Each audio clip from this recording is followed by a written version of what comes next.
नमस्कार दर्शकों, मैं हूं आपके साथ अनिका आयरन। हिंद किसान में आपका बहुत बहुत स्वागत है। और हम रोज किसान संवाद की श्रृंखला में तमाम लोगों से बातचीत कर रहे हैं, जो इस किसान आंदोलन से जुड़ी तमाम खबरें हैं, उनके बीच की जो बारीकियां हैं, जो परतें हैं, उनको खोलकर आपके सामने रखने की कोशिश कर रहे हैं। आज इस चर्चा का मुख्य फोकस ये है कि जब किसान आंदोलन अपने चरम पर है, एक डेडलॉक, एक स्टेलमेट हो चुका है सरकार और किसानों के बीच, और आंदोलन तीखा होता जा रहा है दिन प्रतिदिन ठिठुरती ठंड के बीच। उसके बीच जब फिक्की के एक कार्यक्रम में प्रधानमंत्री मोदी जी ने जो अपनी बातें रखी, उनसे पूरा फीलर्स यही सामने आया कि वो इन कृषि कानून जो हैं, जो रिफॉर्म्स हैं, उनको वाकई ऐतिहासिक बता रहे हैं। और एक तरह से उन्होंने उद्यमियों को कहा कि आप आगे आइए, क्योंकि फिक्की का कार्यक्रम था, उन्होंने उनको कहा आप आगे आइए और इस देश में जो विकास की गति है, वहां पॉलिसीज अनुकूल हैं, तो उसको रफ्तार दीजिए। सबसे पहला सवाल प्रवीण जी, कहा गया कि पिछले सालों में एक दीवार खड़ी हुई थी, हम एक ब्रिज देने की कोशिश कर रहे हैं, सपोर्ट देने की कोशिश कर रहे हैं, पॉलिसी वाइज अनुकूल है वातावरण, कृषि रिफॉर्म्स भी आ गए हैं, फिर क्यों ना जाने लोगों को, किसानों को खासतौर से इसमें कुछ खामियां नजर आ रही हैं। ये बताइए, क्या किसान निजीकरण के खिलाफ है, या किसान की आवाज है कि जो एकीकरण है दौलत का वो ना हो जाए, उसको लेकर वो आशंकित है? आपके क्या विचार है? बता दूं कि हमारे साथ प्रवीण झा जी हैं, जो कि जेएनयू में प्रोफेसर हैं, एग्रीकल्चरल इकोनॉमिस्ट, और हमारे साथ हैं केदार सिरोही जी, किसान नेता मध्य प्रदेश से। जी प्रवीण जी। जी, पहली बात तो ये मैं कहूंगा कि ये जो किसानों का जो एक आप कहिएगा रुख रहा है, वो निश्चित तौर पे एकीकरण के खिलाफ रहा है। ऐसा नहीं है कि किसान नहीं चाहते हैं कि जो टेक्नोलॉजी का इसमें समावेश नहीं हो और उनकी आय टेक्नोलॉजी के माध्यम से नहीं बढ़े, ऐसी बात बिल्कुल नहीं है। तो एक मॉडल जो है जिसको हमें समझने की कोशिश करनी है, वो उस मॉडल के खिलाफ है। वो मॉडल क्या है कि कॉरपोरेट सेक्टर का अद्भुत प्रभाव कृषि व्यवस्था पे अगर होता है तो इसमें उनका निश्चित तौर पे जो किसान है, और बहुत बड़ा तबका किसानों का 90 से 95% का निश्चित तौर पे नुकसान होगा। और ये जो शक है, अंदेशा है, ये वाजिब है। तो किसान ऐसा नहीं कि प्रगति के खिलाफ हैं या ऐसी कोई बात है। मतलब आश्चर्य लगता है मुझे जब इस तरह की बातें जो हैं, कई सारे अर्थशास्त्री कहते हैं, मुझे लगता है कि दुनिया के कृषि के इतिहास से उनका थोड़ा भी परिचय कर रहा होता, थोड़ा भी परिचय मैं कह रहा हूं का। तो ये बहुत स्पष्ट है कि ये रास्ता नहीं है। ये तो जो प्रधानमंत्री जी ने कहा, एक तरह से जले पे नमक छिड़कने वाली बात है, जैसा कि आप कुछ समझते ही नहीं है और ज्ञान का भंडारा जो है उनके और उनके सलाहकारों के पास है। तो ये जो आपने कहा ना कि ऐतिहासिक, इतिहास दुर्गति भी करता है, सदगति भी करता है। तो ये निश्चित तौर पर ऐतिहासिक कदम है, लेकिन दुर्गति की दिशा में है। जो ये फार्म लॉज जो ला रहे हैं, तो इसको उस तरीके से हमें देखना पड़ेगा। मैं बस एक छोटा सा आंकड़ा आपको अनिका देना चाहता हूं और आपके माध्यम से दर्शकों को।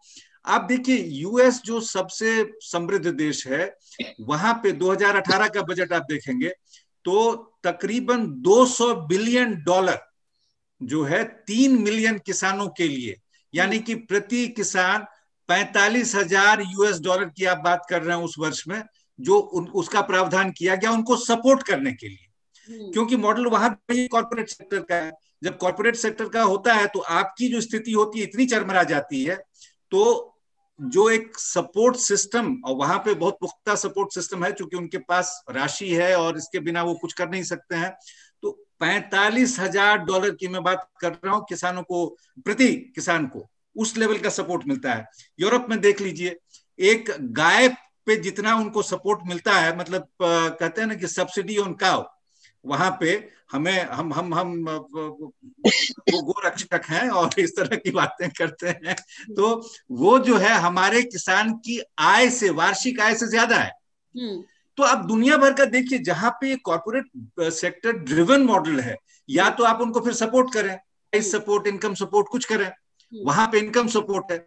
ये हमारे किसान क्या करें भैया, हमें आप उचित मूल्य जो है उसका सपोर्ट करो यहाँ तो और उस तरह से रेगुलेट करो, हम तो यही मांग रहे हैं ना। है कि अगर हमें हमारी एमएसपी मिल जाए, जो एक आंकड़ा है 2000 से 2016-17 तक किसानों को एमएसपी उनका वाजिब हक नहीं मिला, उसकी वजह से 45 लाख करोड़ रुपए का नुकसान। ये कोई छोटी फिगर नहीं है, ओईसीडी का अपना सर्वे है। केदार जी से इस पे एक छोटा सा कमेंट चाहूंगी, फिर वापस प्रवीण झा जी के पास आऊंगी। केदार जी, आप इसको कैसे देखते हैं? आप किसान नेता हैं, किसानों के बीच काम करते हैं, इन सारी चीजों को इन पर पैनी नजर बनाए हुए हैं, डेवलपमेंट जो एक ये बात हो रही है कि किसान बेचारा, उसे पता नहीं है, उसे बरगलाया जा रहा है, राजनीति हो रही है, उसे राजनीतिक मोहरा बनाया जा रहा है।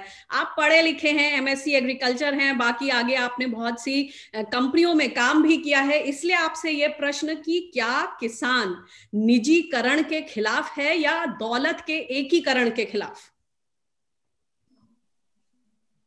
देखिए, अभी जो मुझे लग रहा है, जिस तरीके से सरकार के मंत्रियों का जो स्टेटमेंट आ रहा है, मैं उनसे यही कहूंगा आपके माध्यम से कि वो जो किसान राजनीति की जो पाठशाला, उसमें वो कक्षा पहली के स्टूडेंट हैं। वहां पर जो बैठे हुए हैं उनने एलएलबी कर रखा है किसान राजनीति का, किसान की नीति का, किसान के जो डेवलपमेंट का जो प्रोस्पेक्ट है, रोड मैप है, वो ज्यादा अच्छा जानते हैं बशर्ते जो इनकी पहली कक्षा के मंत्री हैं। ये कोर पॉलिटिक्स से आए हुए लोग हमारी फार्मर पॉलिटिक्स पे अगर कहेंगे तो ये बड़ा हास्यप्रद लग रहा है। आप देखिए किस तरह की बातें वहां की जा रही है। एजुकेशन पे हमारा सवाल उठता है। मैं उन लोगों से पूछता हूं जो राष्ट्रभक्ति की बात करते हैं, एक देश एक का नारा हर जगह लगाते हैं, एक जैसा पाठ्यक्रम है, उनका बच्चा भी एफआर एप्पल पढ़ता है, मेरा भी बच्चा एफआर एप्पल पढ़ता है, और हम अंग्रेजी बोलते हैं, तो फिर इसमें तकलीफ क्यों आ रही है? उनका जिस स्कूल में बच्चा पढ़ा है, जो पुस्तक पढ़ी वही हमने पढ़ी है, तो इसमें तो डिफरेंस होना नहीं चाहिए, इस सोच में कोई अंतर होना नहीं चाहिए। सवाल यह हो रहा है कि जिस तरीके से अभी तक किसानों को छला गया, भोला कहकर, ना समझ कहकर, यही उनकी सबसे बड़ी भूल थी, और उसी के सहारे इस बड़े से आंदोलन को वो दबाना चाह रहे थे।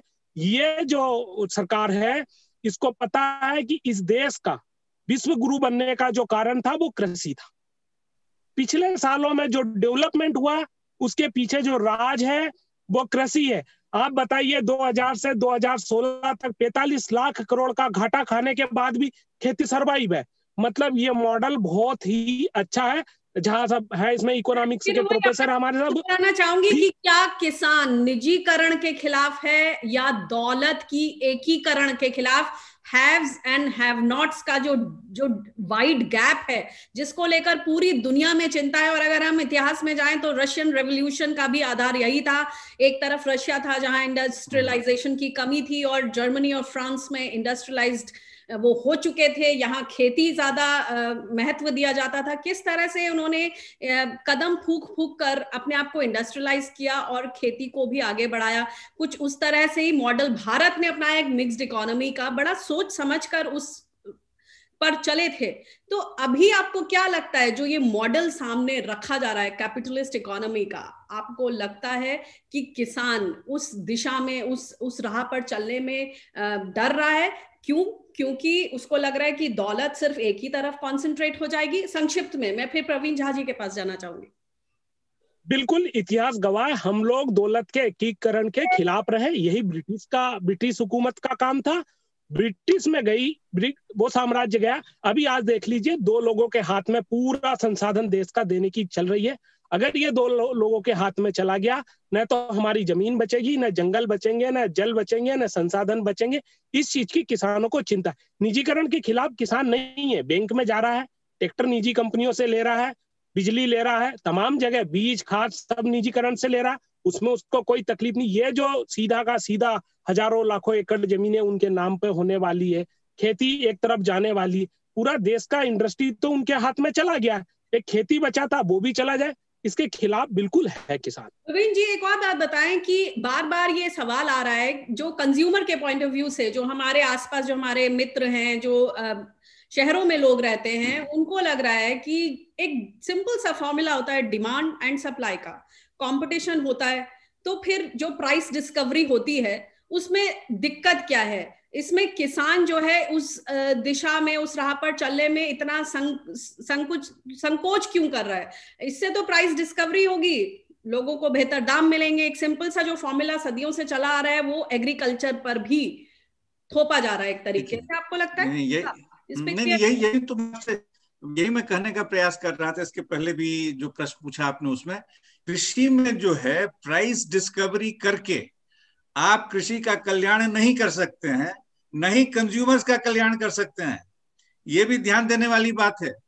जब पूरी तरीके से चीजें एकीकृत हो जाएंगी, मोनोपोली का जो है जबरदस्त कंट्रोल हो जाएगा, तब कंज्यूमर्स के लिए भी जो है बहुत तरह के लाले पड़ जाएंगे। ऐसा नहीं है कि इससे उनको कि कंपटीशन को बढ़ावा दे रहे हैं, कंपटीशन बढ़ेगा, लेकिन आप कह रहे हैं कि एक तरह से कुछ 2, 3, 4 कंपनियां, जैसे देश में इस वक्त माहौल है, अडानी अंबानी का बहिष्कार, जियो के सिम का बहिष्कार, रिलायंस के मॉल्स का बहिष्कार, एक तरफ अडानी इंफ्रास्ट्रक्चर में आ रहा है, अंबानी जो है वो रिटेल में आ रहे हैं, तो एक तरह से आप उस की तरफ इशारा कर रहे हैं। जी बताएं। बिल्कुल, और सिर्फ अडानी अंबानी की बात नहीं, आपको जो एक नव उपनिवेशवाद है उसका जो कंट्रोल है दुनिया भर के मार्केट्स पे, इसमें कारगिल है और तमाम किस्म की कंपनियां, उसको भी देखना है। तो जिसको हम इंपीरियलिज्म कहते हैं जी, उसको भी ध्यान में रखिए। विश्व के बहुत सारे जो महारथी हैं, तो बहुत बड़े उद्योग हैं, कृषि उद्योग जो हैं, उनकी निगाह भारत के बाजार पे। भारत का बाजार जो है बहुत बड़ा है, तो इसमें सिर्फ अडानी अंबानी का इंटरेस्ट नहीं है, वो तो हम रोज देखते हैं इसलिए हम उनकी बात कर रहे हैं। लेकिन इसमें जो है बहुत बड़े बड़े मगरमच्छ जो है वो इसके पीछे हैं। आपको ध्यान, जो कि आप खाने को तैयार हैं सबको। और ये निजीकरण की बात नहीं, कृषि तो बेसिकली निजी क्षेत्र में है, लेकिन निजी क्षेत्र में होने के कई अलग अलग किस्म के मॉडल हो सकते हैं। एक होता है जहां पे आप टोटल कंट्रोल, ये जो बड़े जिनको मैं कहूंगा शार्क या मगरमच्छ, कुछ भी कर लीजिए आप, वो उनके हाथ में हो। दूसरा है कि आप एक जो इक्वली डिस्ट्रीब्यूटेड स्थिति हो, जहां पे सब अपनी राय और अपने कंट्रोल को जो है उसका अधिकार उस मार्केट में उनको मिल सके। इसलिए रेगुलेशन की आवश्यकता है और सपोर्ट की आवश्यकता है जी। तो अदरवाइज ये होता नहीं है, मार्केट की व्यवस्था में ये कभी होता ही नहीं है, दुनिया भर में कहीं नहीं हुआ है। जी, तो इसको ध्यान में रखने की जरूरत है। जी, डिमांड एंड सप्लाई से बेहतर प्राइस डिस्कवरी होगी, जो ये मंत्रा जो यही तो मैं कह रहा हूँ। नहीं, यही तो मैं कह रहा हूँ, मार्केट डिस्कवरी जो है वो सिर्फ किसी भी इकोनॉमिक मॉडल का जो बिगिनिंग और एंड नहीं होता है।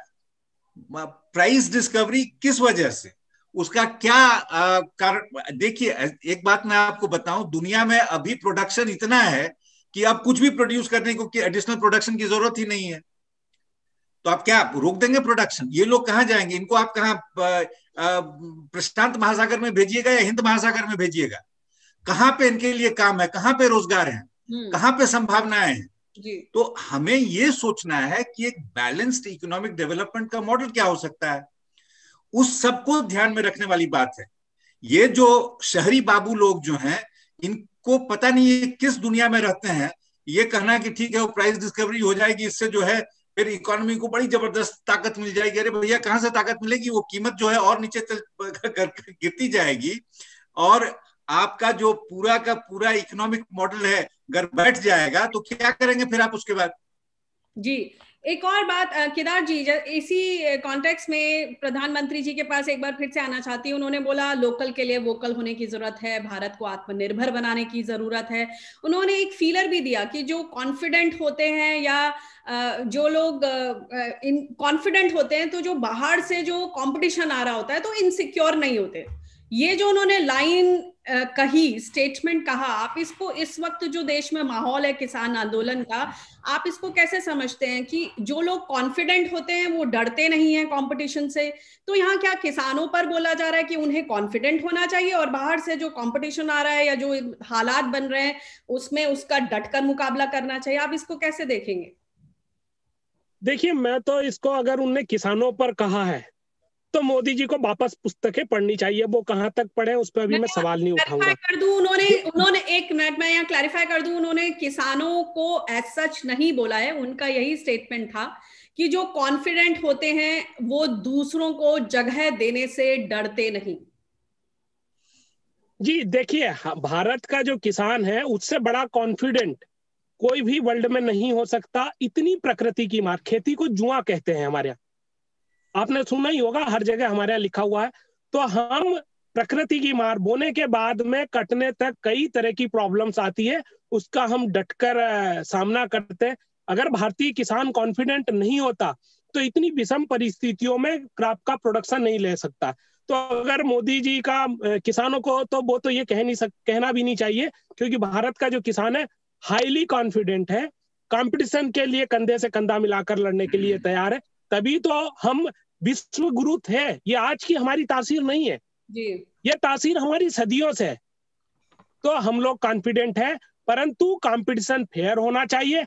हमको बोले कि आप पैदल दौड़िए और कारपोरेट को बोले कि बुलेट ट्रेन पे दौड़िए, तो ये तो कंपटीशन हमारे लिए ठीक नहीं। कारपोरेट को भी बोले कि आप हमारे साथ पैदल दौड़िए, मैं विश्वास दिलाता हूं भारतीय किसान इतना कॉन्फिडेंट है, उसको पीछे छोड़ जाएगा।